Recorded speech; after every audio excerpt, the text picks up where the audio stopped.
Marcos 10, 17, nós vamos ler até o verso de número 31. Marcos 10, 17 até 31. Diz assim a palavra do Senhor. Pondo-se Jesus a caminho, um homem correu ao seu encontro e, ajoelhando-se adiante dele, perguntou-lhe: Bom mestre, que farei para herdar a vida eterna? Jesus respondeu: Por que me chamas de bom? Ninguém é bom a não ser um, que é Deus. Você conhece os mandamentos?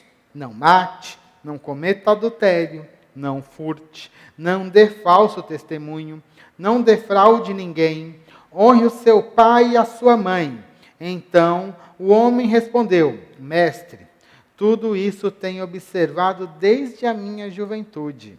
Jesus, olhando para ele com amor, disse: Só uma coisa falta a você. Vá, venda tudo o que tem, dê o dinheiro aos pobres, e você terá um tesouro no céu. Depois, venha e siga-me. Ele, porém, contrariado com esta palavra, retirou-se triste, porque era dono de muitas propriedades. Então Jesus, olhando ao redor, disse aos seus discípulos: Como é difícil para os que têm riquezas entrar no reino de Deus. Os discípulos estranharam estas palavras, mas Jesus insistiu em dizer-lhes: Filhos, como é difícil entrar no reino de Deus. É mais fácil um camelo passar pelo fundo de uma agulha do que um rico entrar no reino de Deus. Eles ficaram muito admirados, dizendo entre si: Sendo assim, quem pode ser salvo? Jesus, olhando para eles, disse: Para os seres humanos é impossível, contudo, para Deus não para Deus, porque para Deus tudo é possível. Então Pedro começou a dizer-lhe: Eis que nós deixamos tudo e seguimos o Senhor.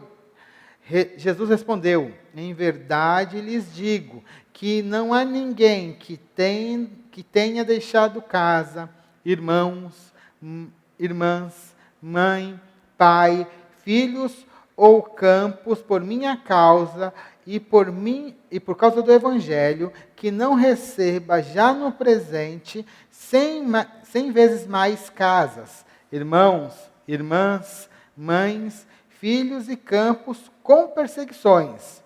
E no mundo por vir receberá a vida eterna. Porém, muitos primeiros serão últimos, e os últimos serão primeiros.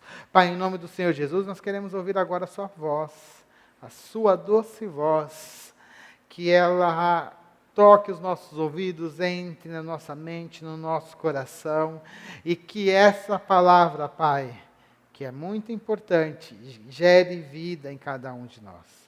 Nós queremos, Senhor, ser impactados, Pai, pelo que o Senhor vai dizer nesta noite.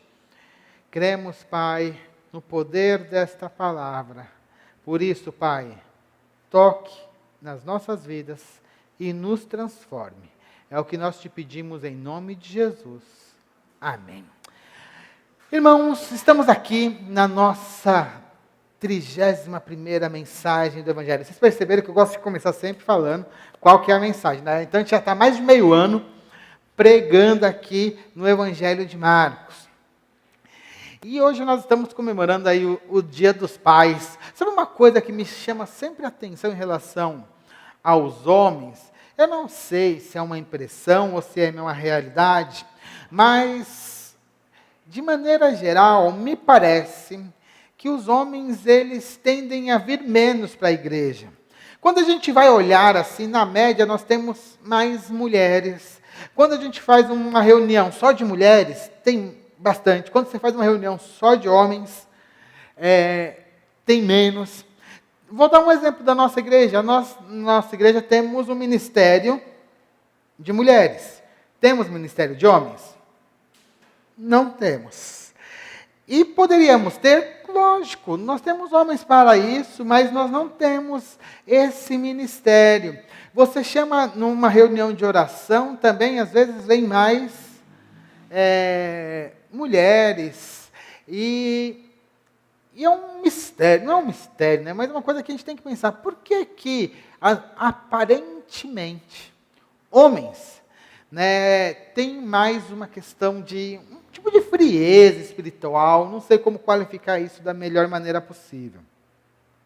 Eu tenho uma hipótese, não é certeza, não foi averiguada cientificamente, mas uma hipótese. E ela, que é o seguinte, os homens tendem a ser mais, querem ser mais autossuficientes.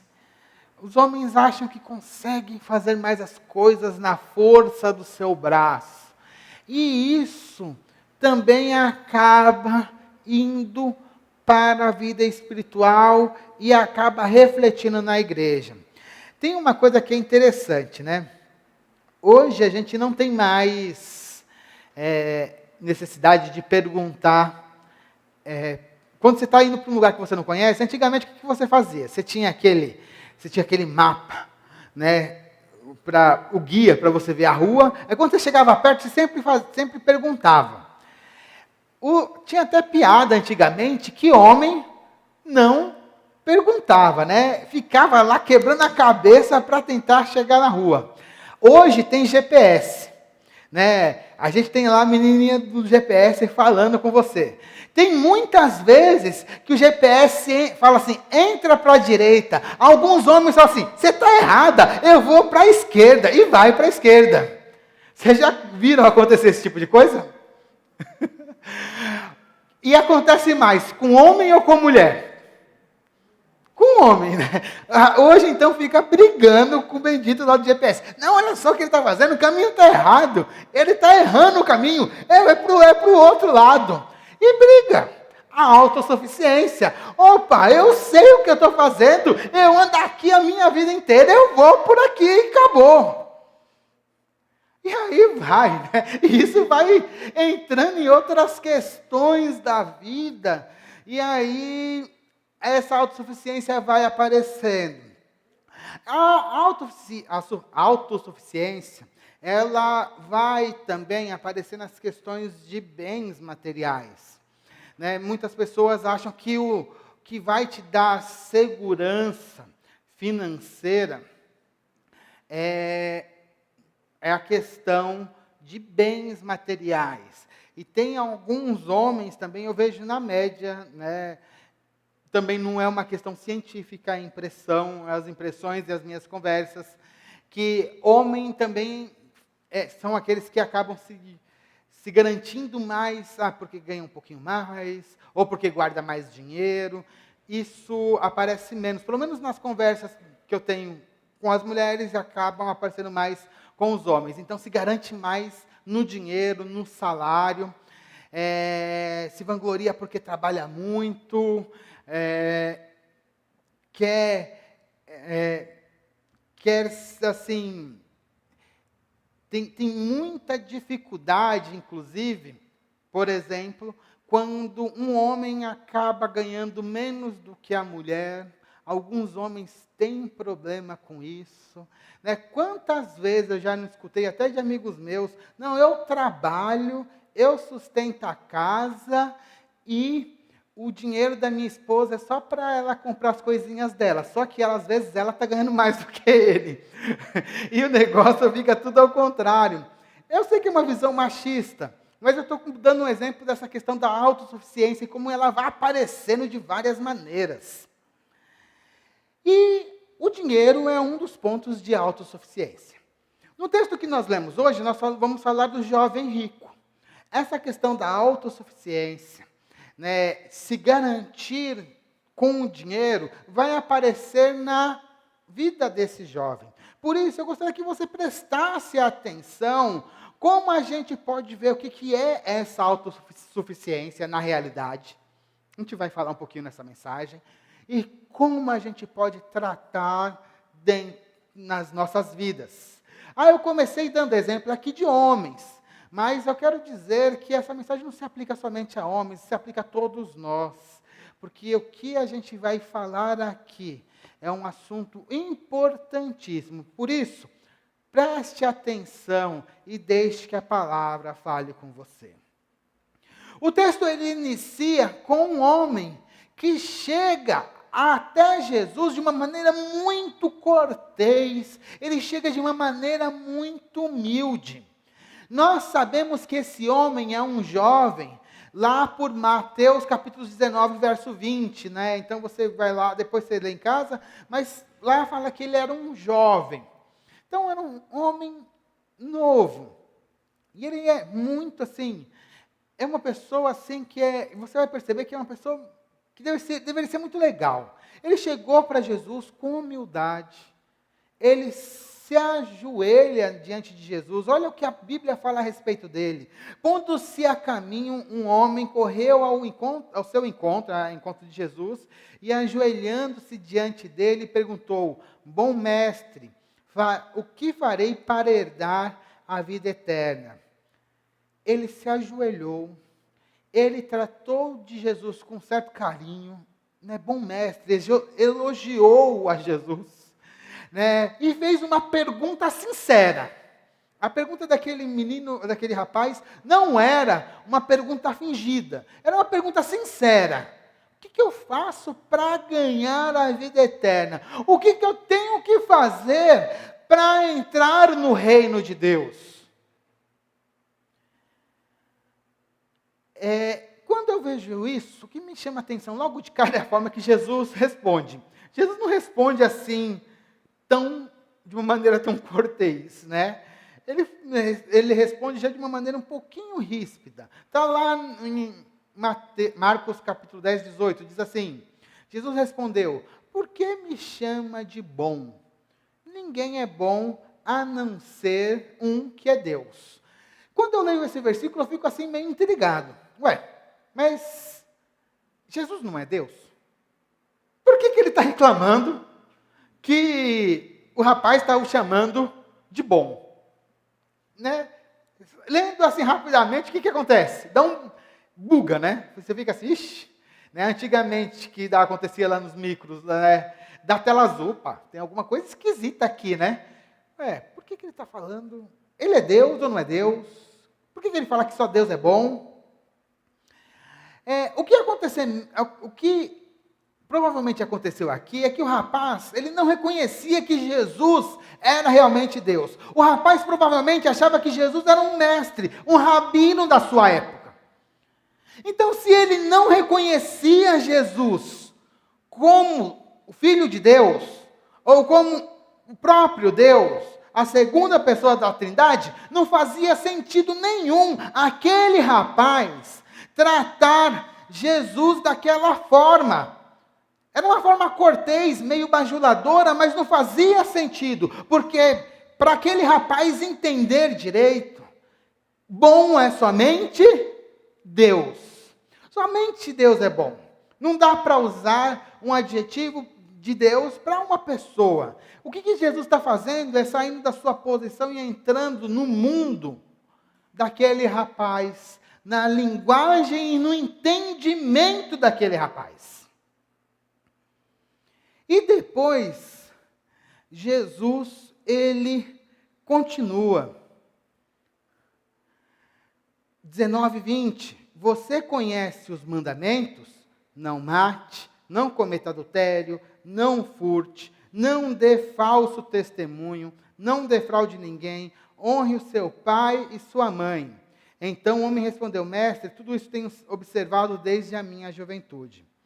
Esse texto aqui é interessante, porque a gente tem que começar a prestar atenção, não somente naquilo que Jesus disse, mas também naquilo que Jesus não disse. Porque ele não disse uma série de coisas que saltam aos olhos aqui. Agora vamos fazer aquela pergunta de vestibular de crente. Quais são os 10 mandamentos? Algum candidato? Vai lá, Gabi. 10 mandamentos? Não? Aninha? Não? Também não? Cadê o... Ninguém sabe aqui os 10 mandamentos de cor. O primeiro, pelo menos. Qual que é?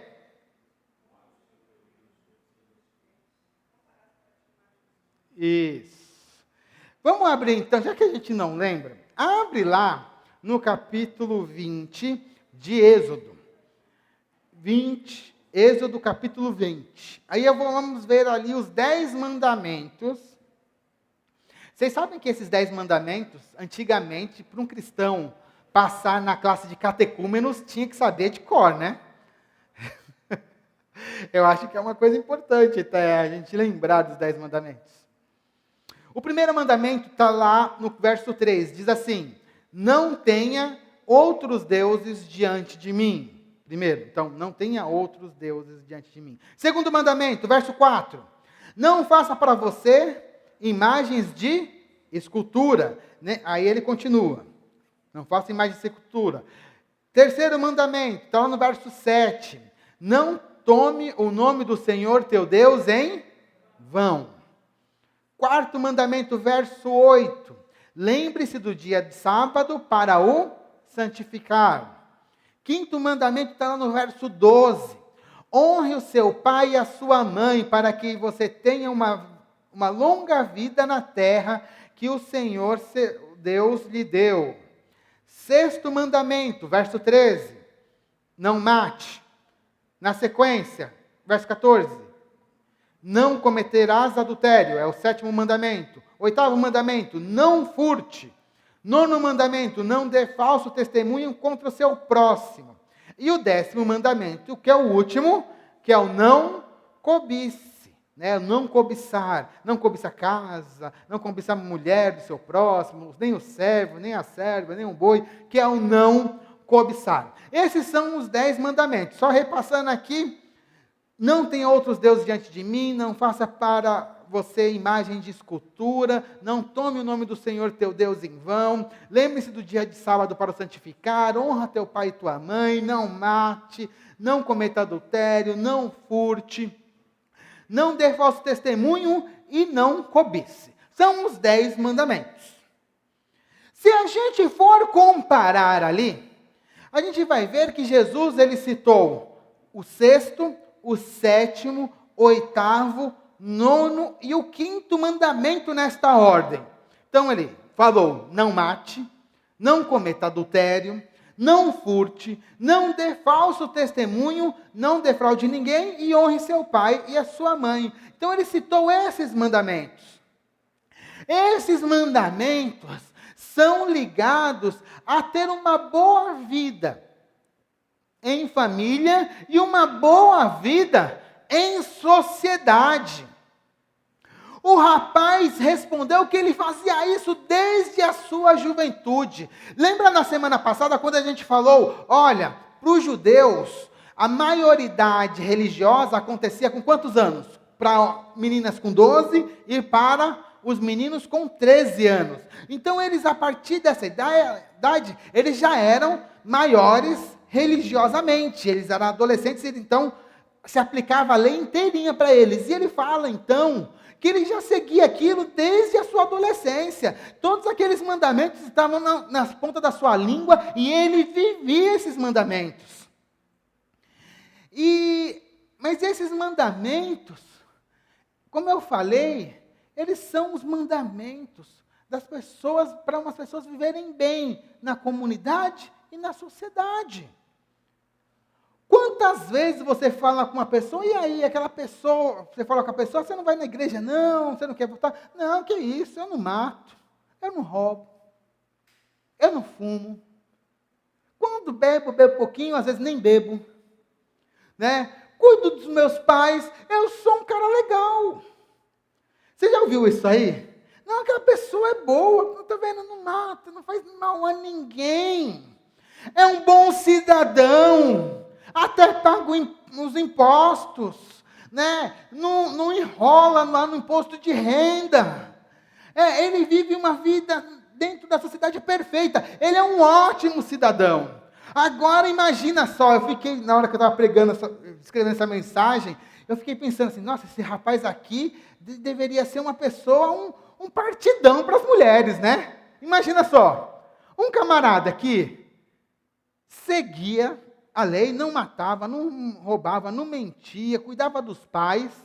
Além de tudo, era rico. Oh, quer um partidão melhor que isso? Perfeito, né? Cara, fazia tudo certinho. Todo mundo reconhecia isso. Era um cara legal. Porque você viu como que ele chegou ali aos pés de Jesus? Era um cara humilde. Ele não chegou arrogante. Ele chegou de joelho, um cara humilde. Era um cara que tratava os outros com cuidado. Ele falou para Jesus, bom mestre. Está vendo ali, ó, o cuidado que ele falou com Jesus? Era um cara, tudo parece que o cara era bom. Né? Um ótimo partido. Mas agora a gente tem que começar a olhar aquilo que Jesus não falou. O que Jesus não falou? Primeiramente, ele não citou o 10º mandamento. Qual que é o 10º mandamento? Não cobiçar. Esse ele não citou. Quais outros ele não citou? Ele não citou o 1º ao 4º mandamento, que são relacionados ao relacionamento entre a pessoa e Deus, que é, não terá outros deuses além de mim, não fará para você imagem de escultura, né? Não tomará o nome do seu Deus em vão, e também guarda o sábado. Então, teve alguns que Jesus não citou. Será que isso tinha um motivo? A gente vai ver que tinha. Aquele rapaz, apesar de ser um rapaz aparentemente bom, um rapaz que buscava fazer as coisas direitinho, dentro do coração dele ainda tinha um grande problema. Existia uma cegueira, uma coisa que ele não conseguia enxergar. Ele mesmo achava que estava fazendo tudo certinho, e isso a gente tem que tomar cuidado para não acontecer conosco, a mesma coisa com que acontece com esse rapaz, porque às vezes a gente não mata, não furta, não mente, cuida dos nossos pais, né? Não damos falso testemunho, vamos vir aqui na igreja, mas às vezes pode estar faltando o principal. Era o que estava acontecendo com esse rapaz aqui, estava faltando o principal. E Jesus precisava abrir os olhos daquele rapaz. Precisava mostrar para ele. Aí lá no verso 21 diz assim, Jesus olhando para ele com amor. Isso me chama muita atenção. Aquele rapaz era gente boa, porque Jesus olhou para ele assim, não que seja específico daquele rapaz, porque quando eram os fariseus, Jesus já estava no meio, né? Já ia brigar. Mas com aquele rapaz, não. Ele olhou com carinho. O Deus maravilhoso, olha a sinceridade da pergunta daquele rapaz. Ele vê naquele rapaz aquele equívoco mortal. Jesus, o próprio Jesus agora, ele deseja resgatar aquele rapaz que está no reino das trevas e trazer para o reino da sua maravilhosa luz. Jesus, naquele momento, naquele olhar, ele deseja profundamente passar a eternidade com aquele jovem. O jovem falou sobre a vida eterna e Jesus agora deseja estar eternamente com aquele rapaz. Mas Jesus precisa tratar do coração dele. Ainda falta aquilo que ele falou que fazia desde a juventude, não é suficiente. Para isso, Jesus faz um convite para aquele rapaz. Ele diz assim, só uma coisa falta para você. Vá, venda tudo o que tem, dê o dinheiro aos pobres e você terá um tesouro no céu. Venha e siga-me. Imagina só o que aconteceu ali. Jesus fez um convite para aquele rapaz. Passe a vida agora comigo. Venha, siga-me. Venha passar agora, venha andar comigo todo dia. Vem andar, dormir, levantar, partilhar das refeições. É o mesmo chamado que ele faz para os discípulos. Vem, siga-me. Ele queria estar com aquele rapaz. Ele desejou ali. Eu quero esse rapaz, que ele esteja. Eu quero que ele seja, que ele seja meu discípulo. Talvez Jesus, agora fica aqui imaginando, né? Talvez aquele rapaz poderia se tornar o 13º dos discípulos, né? Depois que Judas morreu, poderia ter assumido o lugar do como 12º, que foi escolhido Matias, mas ali ele poderia ser o 12º, ao invés de ser escolhido Matias, quem sabe?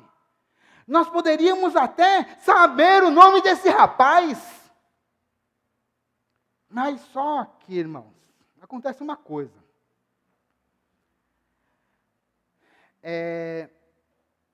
Eu até coloquei uma coisa aqui, eu vou até citar. O melhor lugar no mundo para estar naquele momento era ao lado de Jesus. Ele recebeu o convite de estar ao lado de Jesus. Mas só que a gente tem que lembrar de uma coisa. Cada escolha é uma renúncia. Cada porta que nós abrimos, centenas são fechadas. Não dá para ter tudo. A gente tem que escolher o caminho que a gente vai seguir. E no caso daquele jovem, havia a necessidade de fazer uma renúncia. E qual que é essa? Só uma coisa falta a você. Olha só uma coisa falta a você. E era a mais importante de todas. Só uma coisa falta a você. Vá, venda tudo o que tem, dê o dinheiro aos pobres e você terá um tesouro no céu. O que Jesus pede, descortina o problema que estava no fundo do coração daquele rapaz.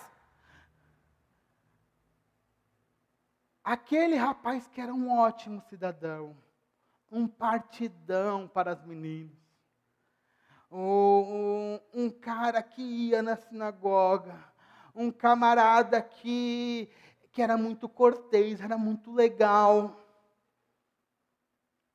Ele tinha um grande problema. Ele queria na segurança proporcionada pelos bens materiais. Aquele rapaz, ele fazia do dinheiro um Deus. Vou repetir. Aquele rapaz fazia do dinheiro e da suposta segurança dos bens um Deus. E a Bíblia, ela é muito clara quando ela fala o seguinte, lá em Mateus 6:24 diz assim: ninguém pode servir a dois senhores, porque ou irá odiar um e amar o outro, ou irá se dedicar a um e desprezar o outro. Vocês não podem servir a Deus e às riquezas. Jesus fez um grande confronto para aquele rapaz. Ele confrontou a idolatria que estava no coração daquele rapaz. Na hora que Jesus faz aquela pergunta, acontece uma grande batalha espiritual. A gente às vezes pensa que batalha espiritual é quando está expulsando demônios. Não. É esse momento do confronto que a palavra faz com o ser humano, que nós temos a maior batalha espiritual, onde está se decidindo qual tipo de eternidade o jovem irá. Se ele irá para a vida eterna ou para a morte eterna. Naquele confronto, ele tinha que tomar uma escolha. Ficar com seus bens ou escolher a Jesus. Renunciar a tudo, aos seus bens, e seguir a Jesus. Eu gostaria muito de contar uma história feliz. Porém, essa história, ela termina com uma tragédia. O rapaz, ele não escolhe Jesus. Imagina só. Eu fico assim, olha, o mestre te chama. ele não quis o mestre. Ele quis outras coisas. No verso 22 diz assim: ele, porém, contrariado com esta palavra, retirou-se triste, porque era dono de muitas propriedades. O rapaz, ele foi embora sem se arrepender. Ele preferiu as riquezas a ser um discípulo de Jesus. Ele preferiu as trevas à luz. Ele preferiu a morte eterna. Ele que veio buscar a vida eterna, na sua pergunta, escolheu diretamente a morte eterna. Triste a história desse rapaz. Triste. Não sabemos o nome dele, mas é muito triste. E aí, a gente vai aprender com esse rapaz, com essa história triste, que não adianta fazer coisas certas. Não adianta não roubar, não matar, ser uma pessoa boa, não fazer mal nem para a formiguinha que passa lá na sua porta. Não adianta isso. Isso é bom, continua fazendo isso, tá? Não estou falando para você parar, não. Continua fazendo. Só que isso aí não é suficiente. Não é suficiente para que entrar no reino dos céus. Somente entra no reino dos céus, somente entra no reino de Deus aqueles que creem e entregam a sua vida a Deus. Somente esses serão salvos. O problema daquele jovem era a idolatria. Ele tinha um problema com a idolatria. Deus não estava no centro da vida dele. Quem estava eram os seus bens. E a idolatria, irmãos, a gente tem que tomar muito cuidado com a idolatria. No caso desse jovem, a idolatria era o dinheiro. Mas a idolatria ela pode aparecer de várias maneiras. É bom a gente ter claro qual que é o conceito de idolatria. De acordo com a Bíblia, a idolatria consiste em substituir Deus por alguma coisa criada no coração ou no centro da vida. Isso é idolatria. Tudo que você coloca no lugar de Deus, você está participando de uma idolatria.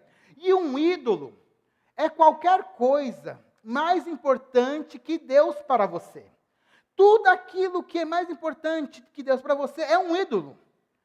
E esse ídolo, normalmente, ele domina o nosso coração, a imaginação, mais do que o próprio Deus. Qualquer coisa que você busque a fim de receber o que só Deus pode dar, isso é um ídolo. Outra forma de entender isso é que o ídolo é qualquer coisa que você observe e diga, no fundo do seu coração, se eu não tiver isso, se eu não tiver isso, então sentirei que a minha vida não faz sentido. Se você tem algo que você olha assim, não, é isso que dá o sentido para a minha vida, é isso que me guia. Isso aí é um ídolo para você. Nesse sentido, nós temos várias e várias coisas que podem se tornar ídolos nas nossas vidas. No caso do rapaz aqui, nitidamente era o dinheiro. Mas para outras pessoas pode ser o trabalho. Não, o trabalho é a minha vida, eu tenho que trabalhar. Para outras pessoas pode ser o filho. Meus filhos são minha vida. Eu já escutei essa frase. Não é de a boca no caso foi de mulher, né? Meus filhos são minha vida. O ídolo pode ser a sua busca incessável, né? Por saúde, beleza, força, né? Você vai lá para a academia e fica lá, né? Assim, e assim, vai lá, né? Aí, o legal de academia não é essa parte normal, você vê a galera fazendo esforço. O engraçado da academia é você ir no banheiro masculino e você vai ver lá os caras assim. Aí e o pior é que tira selfie, né? Então o cara tá assim. várias vezes, é muito engraçado. Aí você vê, os caras são tudo grandões, né? Aí fica lá tirando foto no banheiro, aí manda lá nas redes sociais. Tá cheio desses caras lá, né? Sem camisa, mostrando, né? Que tá forte e tal. Fazer exercício não tem problema, mas tem gente que faz isso sua vida. E faz dessa busca por beleza, por essa parte estética, um ídolo também na vida. Muitas coisas podem se tornar ídolos na sua vida. Agora imagine se Jesus chega para você. Ele te pergunta assim: e aí, como que está a tua vida? Né? Você pergunta para ele, hipoteticamente, o que eu faço para ganhar a vida eterna? Ah, tá bom, vamos ver. Você segue os mandamentos? Não mata, não furta, não obedece aos seus pais, à sua mãe. Faz tudo isso direitinho? Sim, Senhor, com certeza. Com certeza eu faço isso, inclusive de vez em quando eu apareço no culto de domingo, né? Às vezes até trabalho na igreja, o negócio tá tudo beleza, né? Também a vida de oração está mais ou menos, mas está acontecendo ali, né? Ou na leitura bíblica, de vez em quando, mas eu tenho lido aí um versículozinho por dia, está indo bem. Beleza, ótimo. Agora, a pergunta de Jesus ainda continua atual. Vá, largue o seu Deus, esse Deus que você coloca aí, que a gente, enquanto eu falei, que chamou a atenção, vá o seu Deus, largue o seu Deus e me siga. Será que você conseguiria fazer isso? Será que você conseguiria tirar da sua vida aquilo que realmente você tem idolatrado? Essa pergunta é muito pertinente. E a resposta, ela não é fácil. Nós vimos aqui um caso de um rapaz que, ao ser confrontado desta maneira, o que ele escolheu? O seu Deus. E não escolheu a Jesus. Depois de tudo isso, a explicação, Jesus vai explicar o que aconteceu para os discípulos. O jovem vai embora, Jesus vai explicar, né? Então Jesus, olhando ao seu redor, disse aos seus discípulos: como é difícil para que os que têm riquezas entrar no reino de Deus. Na hora que Jesus falou isso, os discípulos, eles meio que torceram o nariz. O que Jesus está falando? Né? E aí Jesus insiste: filhos, como é difícil entrar no reino de Deus.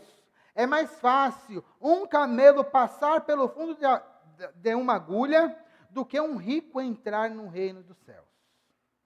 A declaração de Jesus era polêmica. Por que era polêmica? Porque os judeus, eles tinham na sua mente o seguinte, que se eu fizer tudo certinho, Deus me abençoa. E a bênção, muitas vezes, ela vai aparecer ali na forma de bênçãos materiais, né? Eles estão ali na cabeça, com Deuteronômio 28 na cabeça. Não, se eu fizer tudo direitinho, aí você, bendito, sabe aquela música lá, bendito serei, nananana, bendito serei, né?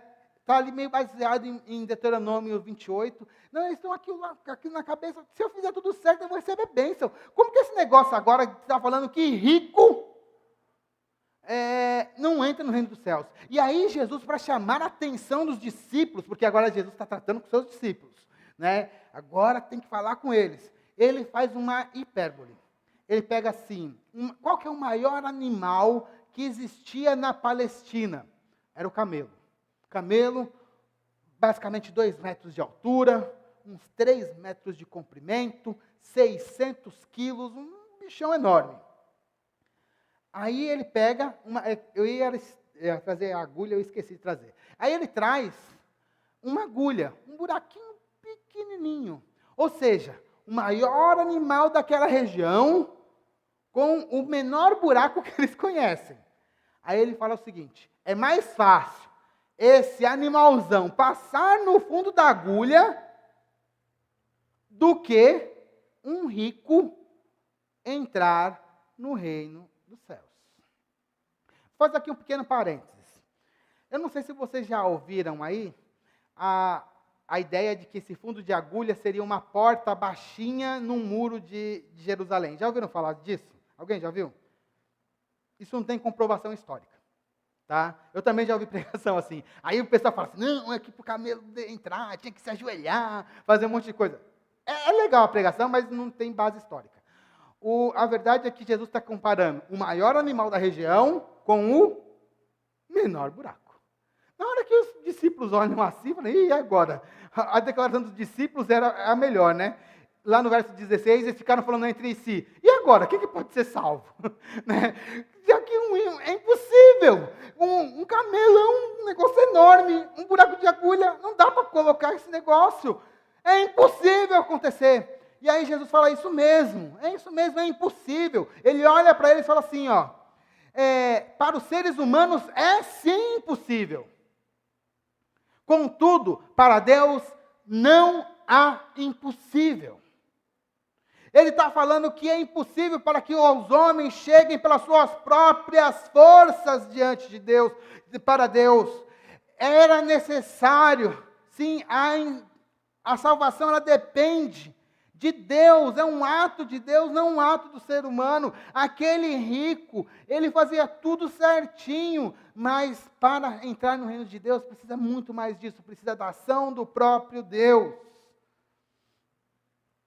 Pedro, ele vai perguntar da situação deles, né? Fala assim, tá bom, o negócio aqui ficou estreito.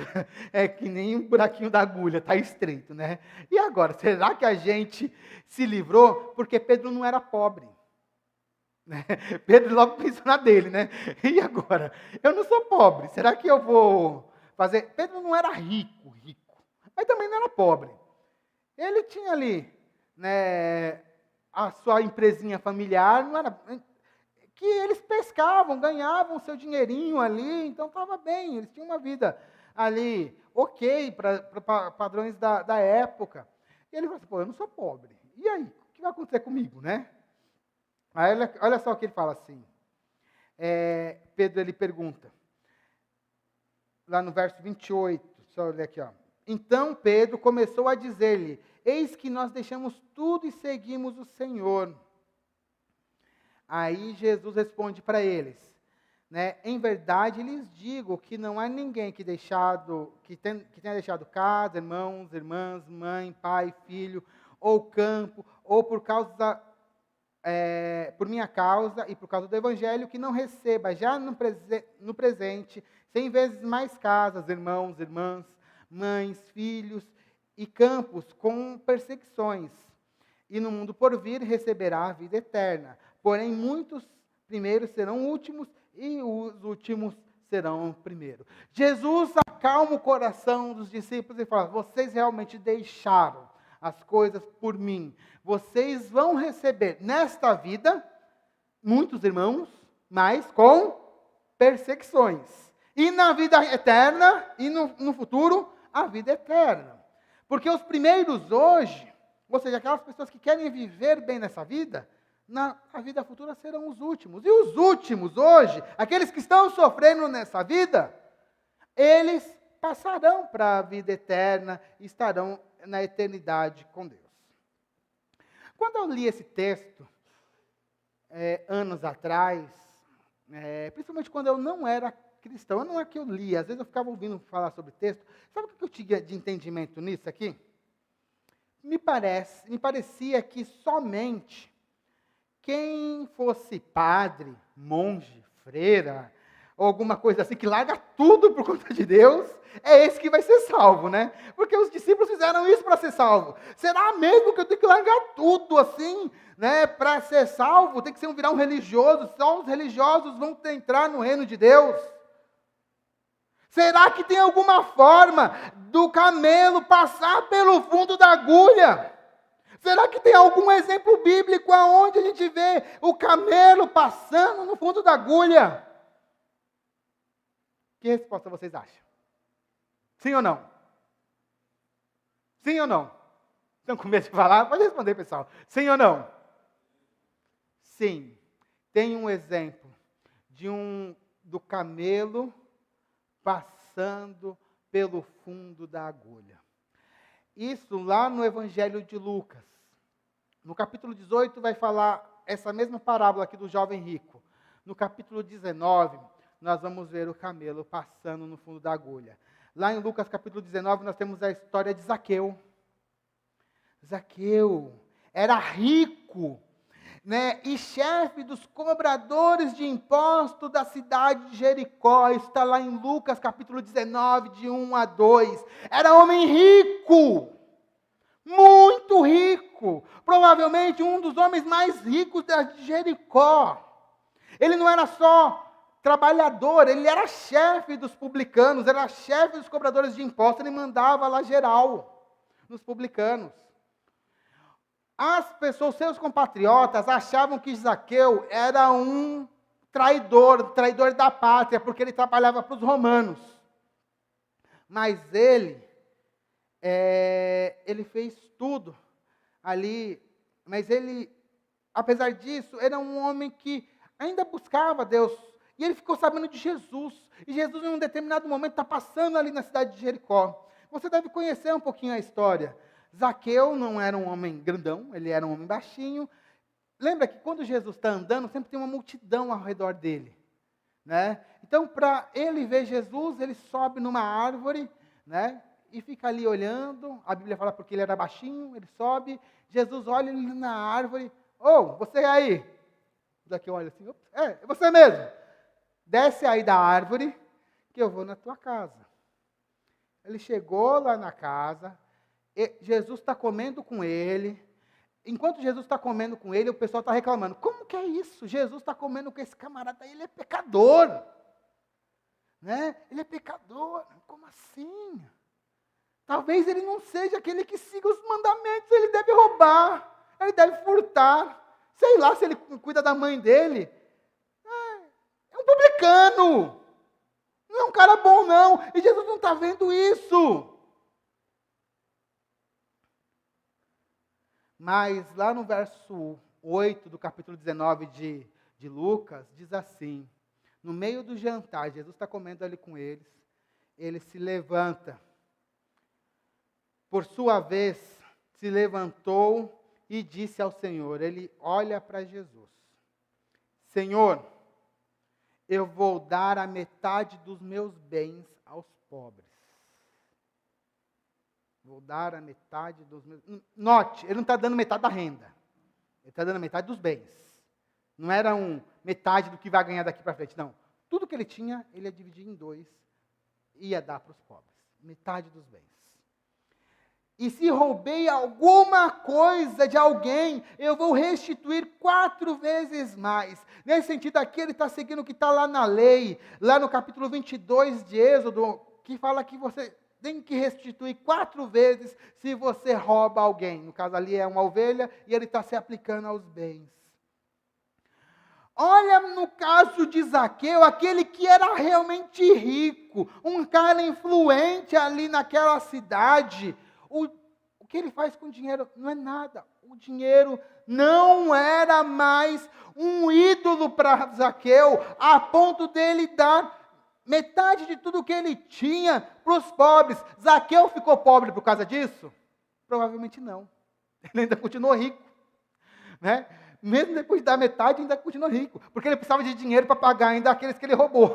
Então ele ainda pagou tudo. E depois que ele pagou todo mundo aquele que ele roubou, ele ainda continuou rico? Provavelmente sim. Ainda continuou rico. Mas a riqueza era um ídolo para Zaqueu? O dinheiro fazia diferença? As posses, os bens materiais? Não. E aí Jesus, depois da declaração de Zaqueu, Jesus levanta e diz assim, lá no verso 9, então Jesus lhe disse, hoje houve salvação nesta casa, pois este é filho de Abraão, porque o Filho do Homem veio buscar e salvar o que estava perdido. O camelo passou no fundo da agulha, aleluias. O camelo passou. Não era possível para homens, mas é possível para Deus. Quando nós analisamos a vida de Zaqueu, nós vemos que o problema, né, a gente compara o jovem rico e Zaqueu, nós verificamos que o problema não é o dinheiro, é ter ou não dinheiro. O problema é o coração. O problema é o coração. O jovem rico parecia ser gente boa, parecia ser um bom cidadão, mas era idólatra. Por outro lado, o jovem rico, ele não recebeu a vida eterna. Já Zaqueu, que era considerado um traidor, o pessoal olhava ele com desconfiança, não gostava dele. Ele mostrou quem ele realmente adorava. Ele creu realmente em Jesus e entrou no reino dos céus. Na Bíblia tem uma coisa interessante.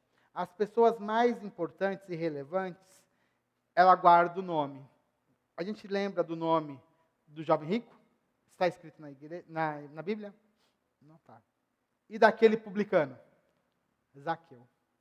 A gente até hoje tem. Se o nome fosse mais bonitinho, eu creio que ia ter muita gente que ia colocar esse nome no filho. É que Zaqueu é muito feio, né? Chama um menino de Zaqueu. Alguém conhece algum Zaqueu? Você conhece? Ah, então, pelo menos um. Mas, assim, a história de Zaqueu é impressionante. Mas o nome é meio feio, né? A história de Zaqueu é impressionante. É maravilhosa. Agora, meu irmão, minha irmã, eu queria chamar já o louvor aqui para frente. Eu queria chamar você a fazer uma reflexão um pouco mais profunda. Você quer ter a mesma atitude do jovem rico ou uma atitude como a de Zaqueu? Como você quer, que atitude você quer tomar? Como você quer proceder? Vamos receber a bênção. Que a graça do nosso Senhor Jesus Cristo, o amor de Deus, o nosso Pai, e as consolações do Espírito Santo sejam sobre todos nós, agora e sempre. Amém e amém. Tenha uma semana abençoada na presença do nosso Senhor Jesus Cristo.